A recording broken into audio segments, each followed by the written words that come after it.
What's happening, Champion Squad? Welcome your beautiful faces back to the channel. Today's video, we are doing a little high kill gameplay review for you guys. I think I dropped around 17 kills, should have had the 20, and about 4,000 damage and changed this gameplay. And I want to do a quick review video on it. And I actually stumbled across this video, just randomly scrolling through my recorded videos. And I seen this, I'm like, oh my god, I gotta make a video on it. So here we are. We're making a high kill game review video for you guys today. And this is going to be on World's Edge. I want to try to get one for Kings Canyon and then do one on that as well. So let me know in the comments if you guys want to see that for Kings Canyon. For this one, we are on World's Edge, and I haven't made a high kill game video for Season 5 yet. So we had some goated teammates in this game. I'm not going to lie. Had a Crypto and a Pathfinder. Crypto was plat with about 4,500 kills, which was absolutely god tier. I mean, you don't get those teammates every so often. You get them, but normally you get the teammates level 5, level 10, level 15, whatever they are, and they can't do anything. But this game, we got some goated teammates. So dropping Sorting Factory. Now there's two places you want to go to when you're trying to get high kill games for World's Edge, and that's Sorting Factory or anywhere in Fragment, whether it's east or west. This game we went Sorting Factory. It was closer, you know, we would have to ride the ship a little farther to get Fragment. Landed the 3 bins here. Love going here when I'm playing solo. This game I was playing solo, and I came across these teammates here. And like I said, they were pretty good. And you guys are going to see later on in the video why they're kind of decent teammates. So I get a wingman and a white shield off the rip. Not a bad setup at all. And I immediately go for the contest here, because this guy has a blue shield. I kill him. I'm in business. And there we go. He goes down. He actually has blue Evo, which is an absolute bonus. There we go. Scoop the Evo. And then boom. Find your R301. So that's, you guessed it right, that's the combo we're using this game. Wingman, R301.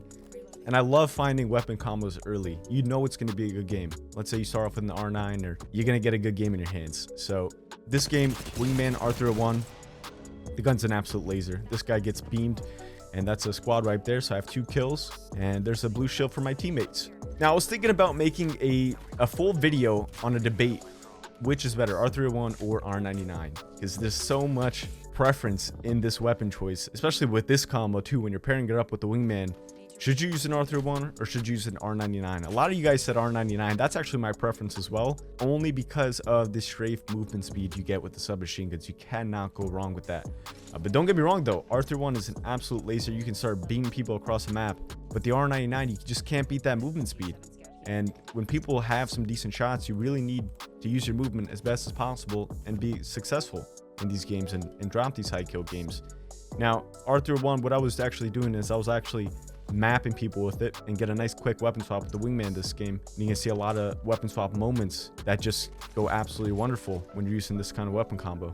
But let me know in the comments if you guys want to see like a full debate video where I get some content creators and just ask them a few questions. You know, first off, ask them which is better, R301 or R99, and then give 3 reasons to back up your choice, and just get a whole bunch of different people's opinions. I just want to see what they say. I know a lot of people that prefer the R301, so I think that'll be a good video. Let me know in the comments if you guys want to see that.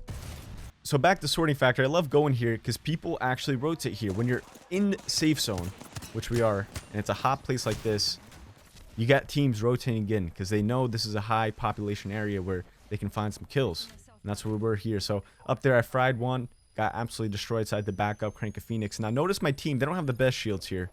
They have an Evo and a blue, and I have the purple Evo. So I need to man up and put myself on the scene and do as much damage as I can.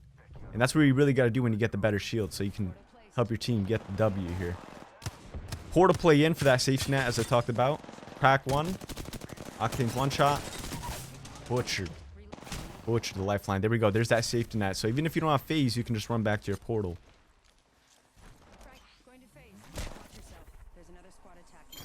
Oh my goodness, look at that play, man. You can do those things when you can play around your portal so well. That's why I love using portal, and just, you know, as a safety net, and just make absolutely wonderful plays like that, especially with the frag grenades too. Because when you're trying to do that play with a frag or with an arc star or a thermite, it's going to be too obvious, it's noticeable. So when they take portal, they can see that and they just back up. But when you throw a frag, they only have the indicator, the frag indicator, to back up. And most times people don't see it, and they get absolutely fried there. So when you're one shot taking your portal back, they're going to chase you. So here we go. We got another team on me. Notice I'm keeping height. Some nice hip fire with the R301, and that enables me to strafe a little bit faster when you're hip firing with it. However, when you're ADSing with the R301, that's where it becomes a sucker. close range because you can't really move too much. So knock him with the R301 hip fire, the lifeline. Then I get the low bit down with the wingman. In this game, I was a little bit, I was lagging. I was getting some red spikes here. That's why I was a little framey in that last gunfight here. Come up on the Wraith Cracker.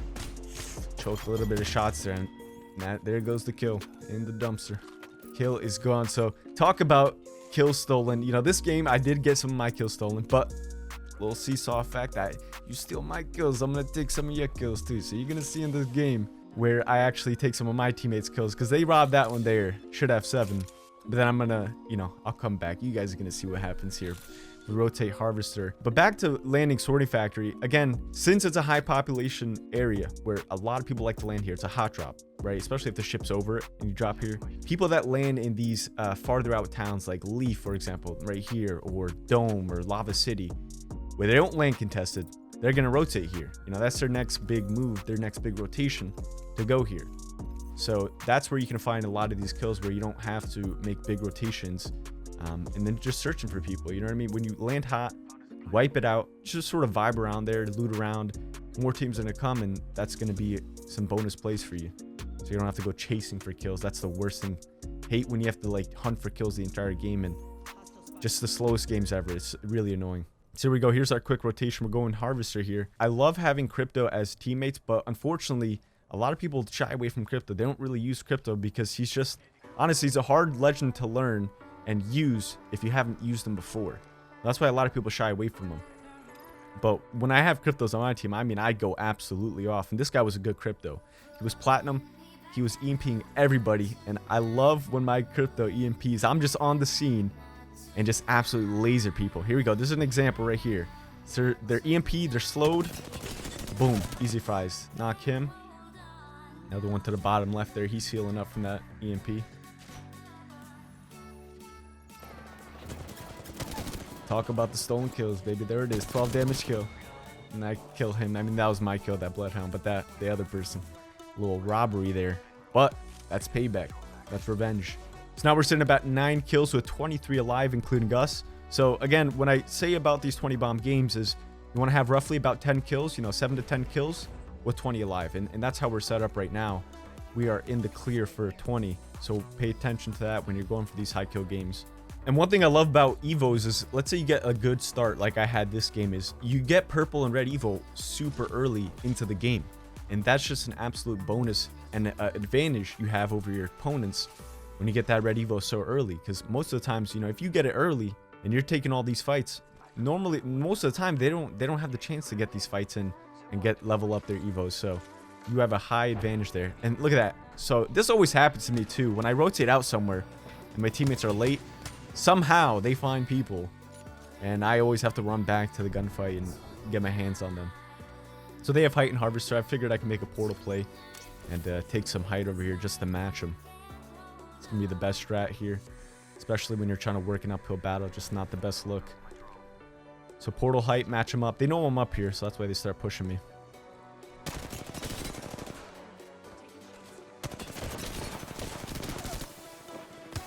There's that R301 shine, man.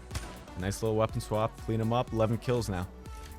So we're pumping the kills out this game, and we're going off here. And one quick thing I do want to cover, because when I was making that 4K damage review video, you guys are saying, do you get damage for down teammates? Or for not down teammates, when you knock somebody and you thirst them, you get damage. Yes, you get damage. You don't get damage on the knockdown shield. But if you thirst them, you get 100 damage. So that's to answer your questions. Everyone's been a little iffy about that. But you do get damage when you kill somebody that's down. Whether it's your kill or not, you get damage. 100 damage, to be exact. So right here, we're putting some good shots with this R301. Just lasering. So this team, they knew we were a pretty decent squad, so they ended up backing up and tried to gate hold us. So I went back to loot for some light ammo. I was kind of low on that and found some wingman attachments, which was a bonus. Now we got the Skull Piercer, Purple Mag, decked out wingman. Now, with the R301 too, if I don't find a classic for it, or sometimes I use hollow, I don't really prefer it on the 301. But when I don't find a classic, I always run iron sights. Iron sights are crisp with it. There's a nice knock with the wingman. This is actually where I go down here, so you guys are going to see I choke some wingman shots. Oof. But here, this is why my teammates are goated. Clean up the Pathfinder. Absolute beauty shots here. EMP right in. That Crypto's a god.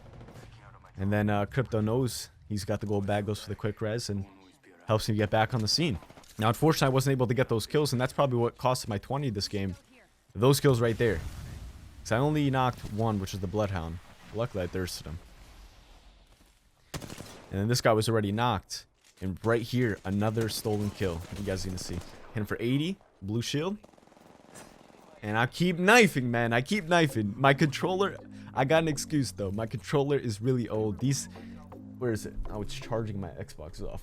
These analog sticks are getting... When you use a controller for a while, they get, like, super loose and super sensitive to melee. Because I play on default controls. My melee button's my right analog stick. And, there's another team down there. Yeah, so when I keep my aim really steady, I tend to knife a lot. And that's when I have an older controller. So I actually ordered a new scuff, and it's going to come in, I think, a couple weeks from now. You know, with Corona, it's taking them a longer while to build it, ship it, get all the designs, and send it over. Usually it takes about 2 to 3 weeks, but now it's taking 2 months to get here, so it's quite unfortunate. Here we go. I go down here again, unfortunately. End up cracking one. But luckily, I was actually able to clean up 2 of these kills, and I always say when you want to go for these high kill games, you really want to play to find and kill 2 people of a 3-man squad. Now, if you could do that, you know, for example, right here, knocker and then finish off the Revenant. When you always power through at least 2 kills of a squad and get into the next squad, fighting the next squad, that's going to really help you out with those 20 bomb games. And that should be your goal, to try to kill minimum 2 people in the squad. So the last 2 teams are actually fighting, and I have 14 kills. Quite unfortunate. You know, if those teams weren't fighting and they were sort of split up and held their own positions, and I was able to target them one at a time, you know, clean wipe them and clean wipe the other team, maybe I was able to get to 20. Or I could have farmed them, but again, I was playing solo. I didn't have these guys in the party. Guys and girls. I think her name is Tiffany, which is kind of unfortunate, but it is what it is. I mean, I'm not going to argue. I already have 20 bomb with Wraith. It was a good game overall. Dropped 4k damage. And that little Pathfinder, man, ran away from me. So I could have had a full squad wipe on this team here. So I knocked 2. That Pathfinder grapples to my teammates. You know, just goes absolutely away from me. One shot, take a bat, take a med kit, just full heal on this because it's last squad, 16 kills.